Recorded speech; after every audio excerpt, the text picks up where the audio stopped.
बिस्मिल्लाहिर्रहमानिर्रहीम। अल्लाह ताला के बाबरकत पाक नाम से हम अपनी रेसिपी का आगाज़ करते हैं। अस्सलाम वालेकुम मेरे बहन भाइयों, कैसे हैं? उम्मीद है आप सब ठीक ठाक होंगे, खुशआबाद होंगे। अल्लाह ताला आप लोगों को खुशआबाद रखे, सेहत तंदुरुस्ती के साथ, और हासिदीन के हसद से बचाए, शैतान के शर से बचाए। अल्लाह ताला अपनी रहमत का साया हम सब पे कायम दायम रखे। मेरे बहन भाइयों, अल्लाह ताला की नेमतों का हम शुक्र अदा नहीं कर सकते।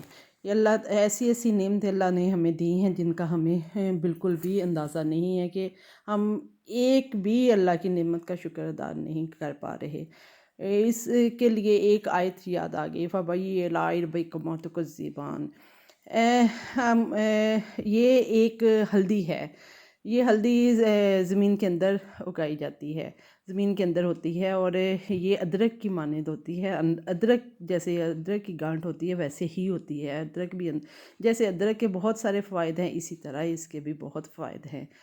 ये छोटी छोटी चीज़ें जो हैं हमें नज़र नहीं आती, लेकिन इसके अंदर अल्लाह ताला की नेमतों और अल्लाह ताला ने ऐसी बीमारियों का इलाज बताया हुआ है जो हमें पता भी नहीं होता, और घर में ही चीज़ पड़ी होती है जिससे हम अपनी बीमारियों का इलाज करते हैं। ये जॉइंट प्रॉब्लम के लिए बहुत है, जिनको जॉइंट का पेन का प्रॉब्लम है उनके लिए बहुत बेस्ट है। मुझे ख़ुद भी है और इस वजह से मैं बहुत तकलीफ़ में हूँ, और इस वजह से ये मैंने बहुत सर्च किया, तो ये मैं आप लोगों ने चावल की पिन्नियाँ, अलसी की पिन्नियाँ बनाई होंगी। आज आपको हल्दी की पिन्नियाँ बनाना सिखा रही हूँ। वो इस तरह के ये पानी, ये हल्दी का पहले मैं बता देती हूँ। ये पानी मिट्टी से भरपूर भरी होती है, और इसको मैंने घंटा सारा पानी में भिगो छोड़ा। उसके बाद 10-12 पानी में उंगली मार मार के इसकी अंदर से सारी मिट्टी निकाल ली है, और अच्छी तरह मिट्टी निकाल के अब इसको मैं आपके सामने लाई हूँ, और इसको छील के इसके क्यूब्स बना के इसकी पेस्ट बनाऊँगी और इसकी पिन्नियाँ बनाऊँगी। ये एंटीसेप्टिक होती है। चोट जहाँ लग जाए वो आटा और हल्दी उस पर लेप किया जाए तो तब भी अच्छी होती है, और रात को दूध में, नीम गर्म दूध में थोड़ी सी हल्दी और दालचीनी मिला के पिए जाए तो जॉइंट के लिए बहुत अच्छी है। ये अल्हम्दुलिल्लाह मैं कर रही हूँ, जिस वजह से आपकी दुआओं से चल फिर रही हूँ। अब इसको ग्लव्स आपने हाथों पे पहन लेने हैं क्योंकि इसका कलर उतरता है। अब इसको मैं बना के इसकी पेस्ट बनाती हूँ। दूसरा प्रोसीजर शुरू करते हैं। ये मैंने पेस्ट बना ली है, 2-3 चम्मच दूध के डाल के जग में डाला और इसको ब्लेंड कर लिया है, और इसको बिल्कुल पेस्ट बना लिया है, क्योंकि इसको कश भी कर सकते हैं, कद्दूकश भी कर सकते हैं। बाकी चीज़ें जो हैं अब हम जो नट्स या दूसरी चीज़ें डालनी हैं वो इसको रोस्ट करके इसमें डालेंगे। 1-1 टेबलस्पून में देसी घी डालूँगी।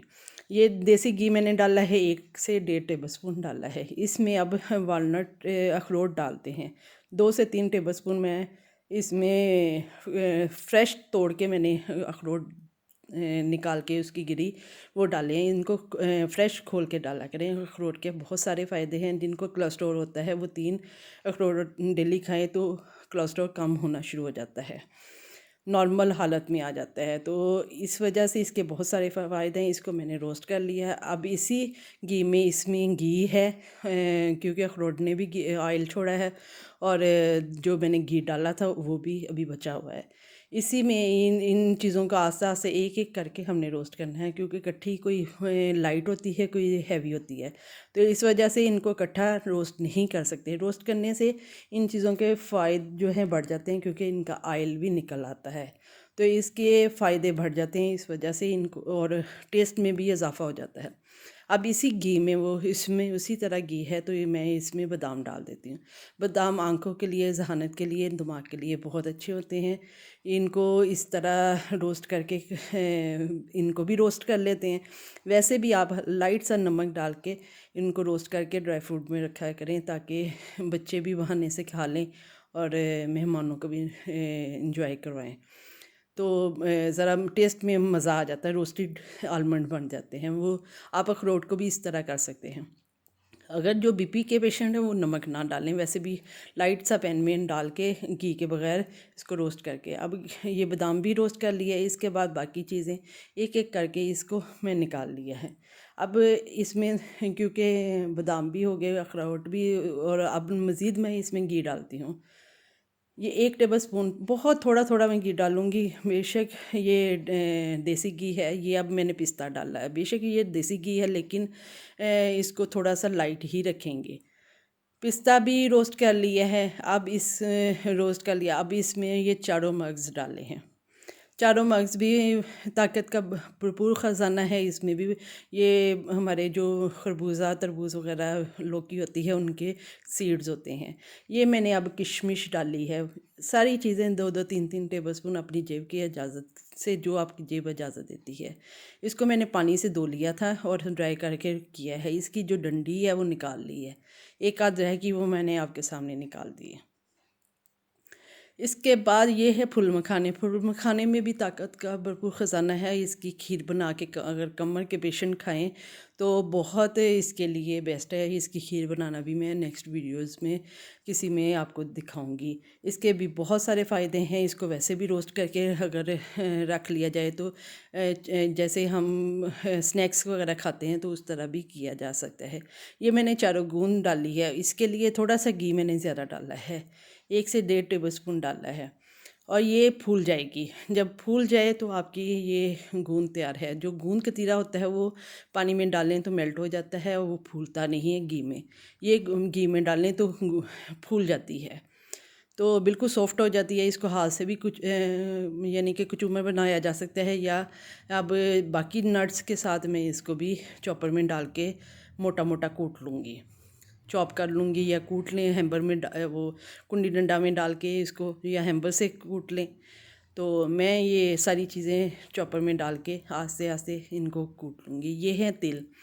तिल कैल्शियम से भरपूर होते हैं। ये जिनके पास जो दूध वगैरह अफोर्ड नहीं कर सकते, वो 1 टेबलस्पून तिल जो है वो आप 1 गिलास पानी में लेके जग में ब्लेंड करके पी लें तो आपको 1 गिलास दूध के बराबर कैल्शियम मिलेगा। ये इतना, और ये बहुत कम दाम में मिलते हैं और सस्ते मिलते हैं। इनको मैं नहीं पीसूँगी, बाकी सारी चीज़ों को मैं तकरीबन बहुत बारीक भी नहीं और बहुत मोटा भी नहीं पीसूँगी। अब इसमें 2 टेबलस्पून मैंने घी डाला है, और ये पिसी हुई जो वो है हल्दी, वो इसमें डाल के भून लेते हैं। इसको 10 से 12 मिनट में हल्की आंच पे भूनूंगी ताकि ये इसका कच्चापन और जो कड़वाहट सी आती है वो ख़त्म हो जाए, और गोल्डन ब्राउन सी हो जाएगी तो बिल्कुल कलर चेंज हो जाएगा। तो समझिए आपकी हल्दी भुन चुकी है और पैंदा छोड़ना शुरू कर देगी, जैसे हलवे पैंदा छोड़ देते हैं। ये मैं इसमें मुझे घी कम लग रहा है, लेकिन हालांकि इसमें घी छूट जाएगा। ये मैं फ़र्स्ट टाइम अपने लिए कोई चीज़ बना रही हूँ जो मैं कुछ खा लूँ, तो इसमें इंशाल्लाह दूसरों का भी हिस्सा निकालूंगी। ये 1 टेबलस्पून मैंने और घी डाल दिया है। और ये जब इसकी मैं अफादियत के बारे में देखा और इसके फ़ायदे देखे तो मेरा दिल था कि मैं इसको बनाऊं और आप लोगों तक भी शेयर करूं, ताकि मेरे हर, अब तो बुज़ुर्गों का ही नहीं कह सकते, अब तो बच्चे बच्चे के कोई ना कोई जॉइंट में प्रॉब्लम है। ये मैंने 10 मिनट 12 मिनट लगा के घड़ी के टाइम के मुताबिक इसको भून लिया है। ये देखें बिल्कुल पैंदा इसने छोड़ दिया और घी भी छोड़ दिया है। ये हमारी हल्दी भुन चुकी है। इसके ये एंटी कैंसर भी है, और जो जिनको मैदे का अल्सर है वो भी इसको खा सकते हैं। उनका भी मैदे का अल्सर भी, जो अंदर ज़ख़म होते हैं वो भी ठीक करते हैं। हर लिहाज से एंटी कैंसर, एंटी लीवर भी है। जिगर के मरीज़ जिनको जिगर का प्रॉब्लम होता है उनके लिए भी बहुत अच्छी है। सिवाय गुर्दों के मरीज़ के जिनकी गुर्दों में पत्थरी होती है वो कम तादाद में लें, क्योंकि इससे पत्थरी का साइज़ बढ़ सकता है। अब मैंने तकरीबन आधा कप से थोड़ा सा कम मैंने घी डाला है, और इसमें आटा, ये आटा डालना है, लेकिन उससे पहले मैंने 3-4 इलायची के दाने कूट के डाल दिए हैं, छिलका उतार दिया है। तो इसके बाद मैंने 1.5 कप जो है मैंने आटा इसमें डाल दिया है। ये आटा अच्छी तरह भूनेंगे। अगर हम मुझे और चाहिए तो घी और डाल लेंगे, पहले थोड़ा मैंने डाला है, मज़ीद डाल सकते हैं।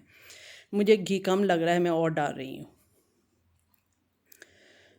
इसको भी, ये जो आटा है इसको भी अच्छी तरह हमने भुनाई करनी है, और गोल्डन ब्राउन होने तक। जब इसकी खुशबू आने लग जाए तो आपका आटा भुन जाएगा। और इसको फिर 10 से 12 मिनट मैंने भून लिया है।